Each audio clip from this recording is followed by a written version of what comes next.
Good morning and welcome to Vicky 3 Academy. I'm Walker, and I just wanted to do like a video explaining what my expectations are for patch 1.2. So the reason that we're filming this video and not videos on like more mechanical stuff today is really just because of the nature of the patch of the 1.1 patch.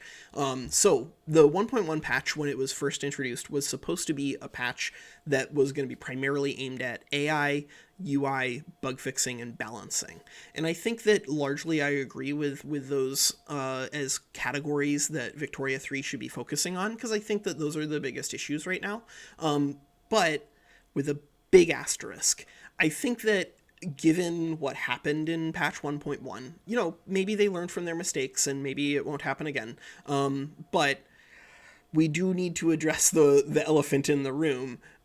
Did the balancing was the balancing attempt largely positive or negative? And I personally feel like it was largely negative because the balancing added a lot of bugs, and I think that the primary problems with the game right now are AI, UI, and bugs, and not really balance. Because balancing, guess what? When it comes to a Paradox Interactive game, a lot of these mechanics are going to be pretty different in 3 years. If the game is successful, they're going to add a lot of DLC, and that means that I can basically guarantee you that the overwhelming majority of the nuance to the mechanics are going to be different in 3 years. So an awful lot of my Academy videos are going to look really stupid by then. But that's fine. I had a lot of fun recording them.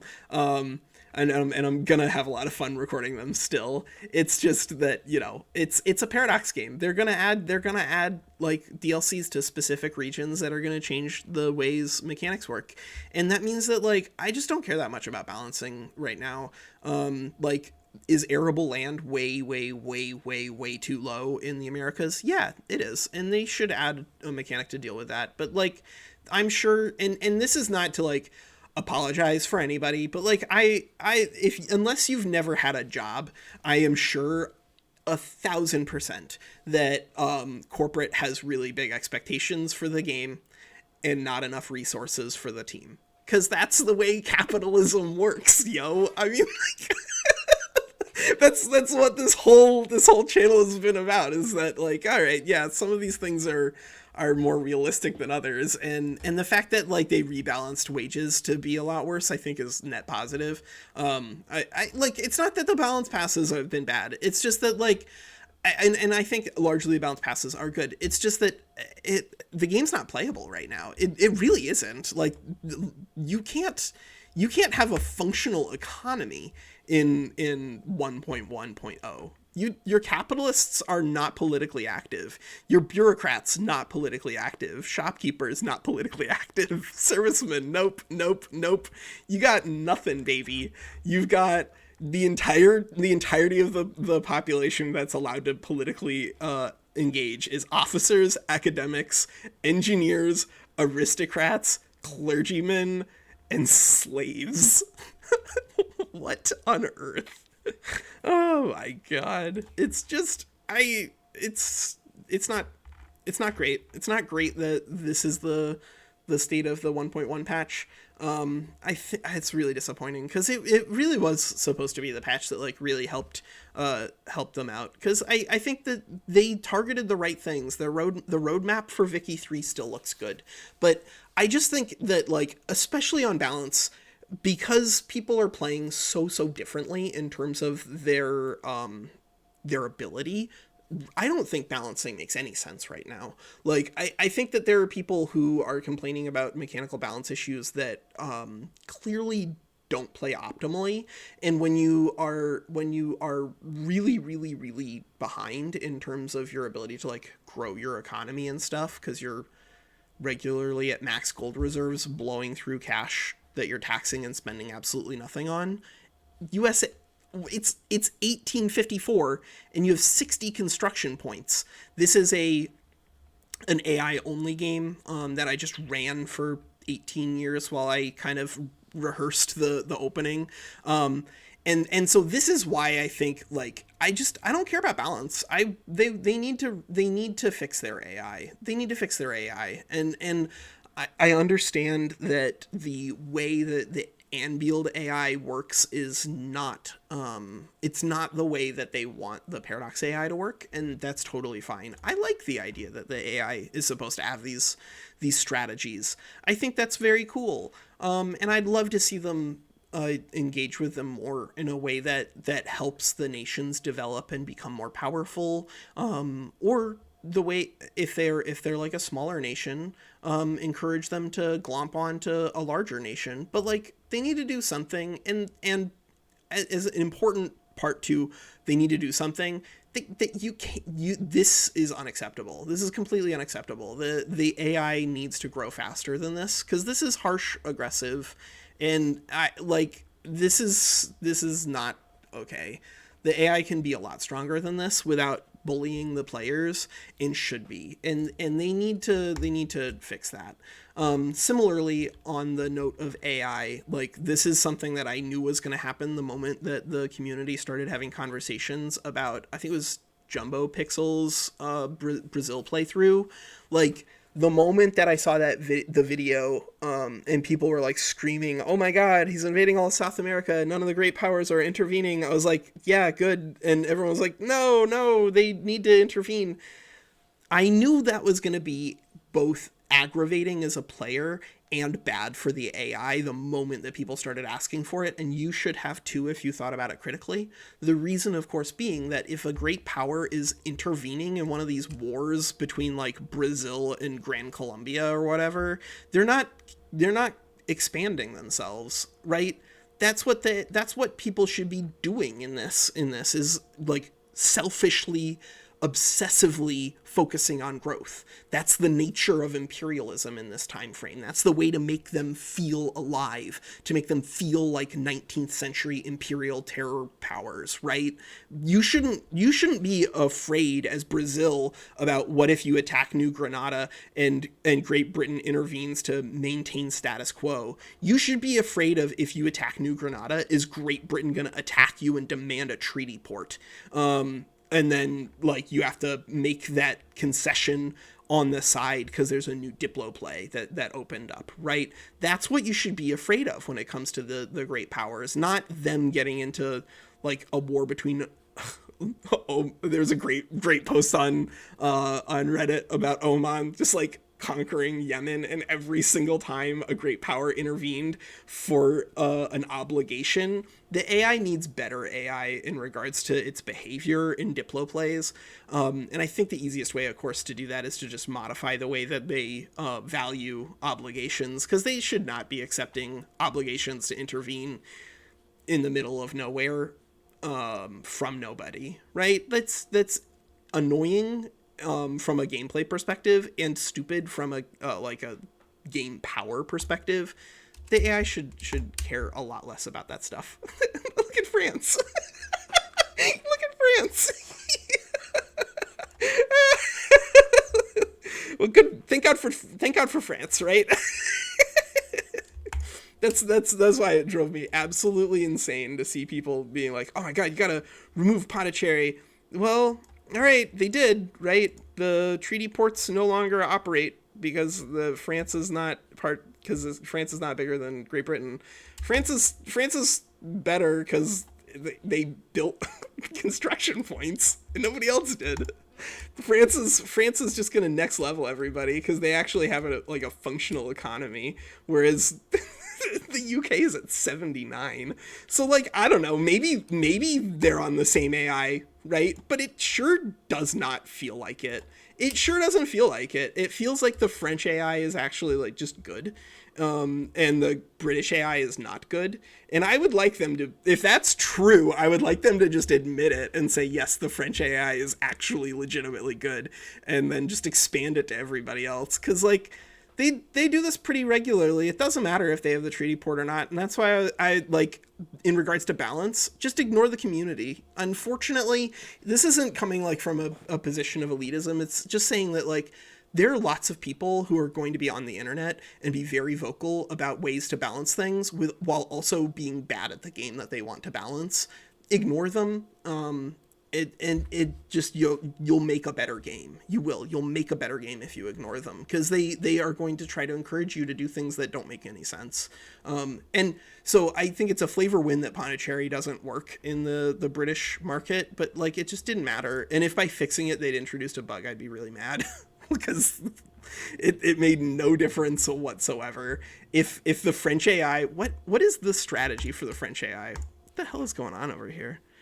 Yeah, see, they don't even have like a strategy that says that, like, okay, play the game well, while everybody else has a strategy that says like wander around in the wilderness of your own insanity. I have no idea what's happening here, but thank God for the French AI. Post down below if you thank God for the French AI.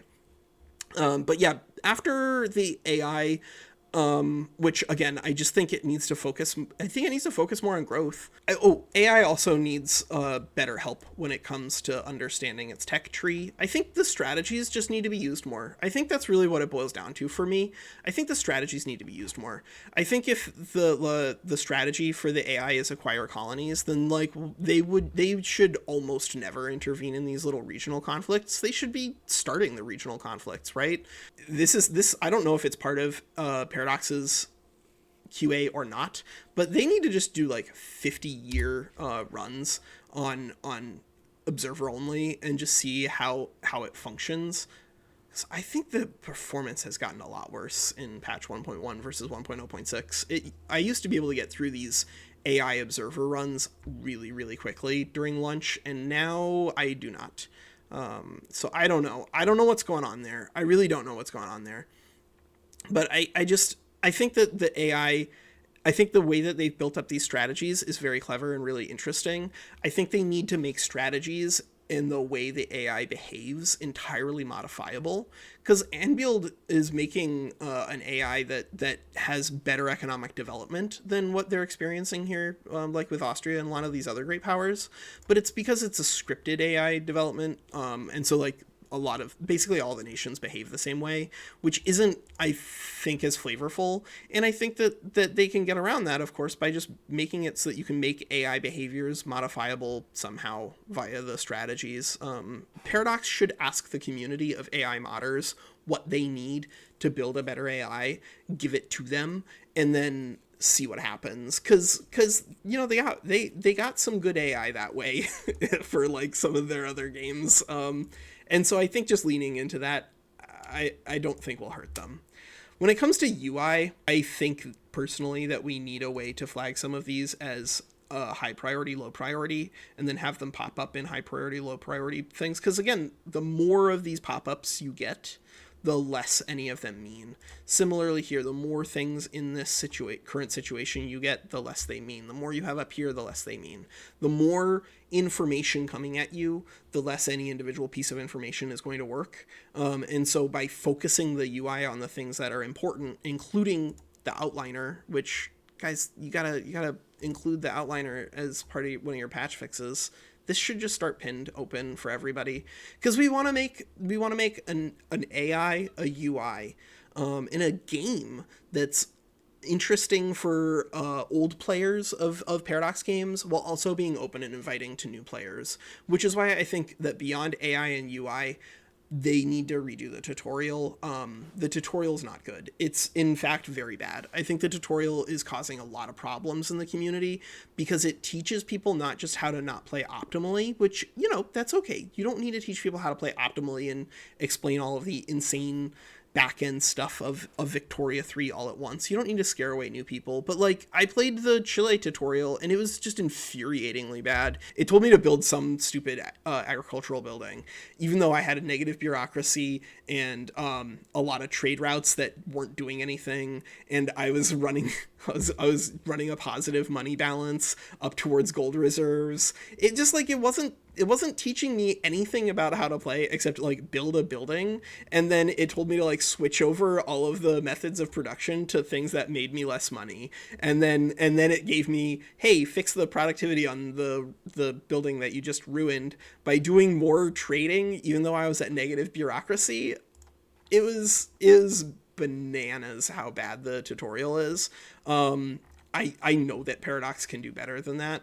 I think they largely I think they leaned in the wrong direction. I think the tutorial should be pretty open with how crazy the game is, and just be like, all right, this is a 19th century economics simulator. We're gonna bring in John Maynard Keynes and Karl Marx, and they're gonna have a rap battle, and that's the nature of your national development, right? Do some fun, flavorful stuff. There's a lot of really important historical characters.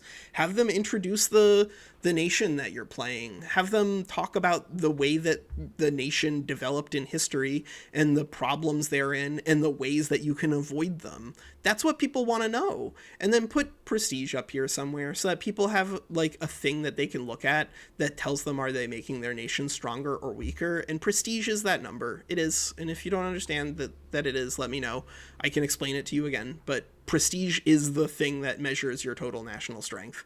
And so it should be somewhere around here, because that's gonna help new people understand in one number, is what they're doing, good or bad. Not like morally, but mechanically, right? Because otherwise you end up with like people arguing about like GDP per capita versus standard of living and stuff like that, and like that's good, and it's nice that we have a metric to measure utopia, but that's not telling you is your nation stronger or not, because you can get really, really, really high standard of living as like Jan Mayen or whatever. All right, that's sort of the rundown from me, at least. I don't know. I'm a little disappointed with patch 1.1, honestly, that I feel like they had a really good roadmap in terms of what they thought they wanted to do with the game, and then somehow like veered away from that and decided to do something else.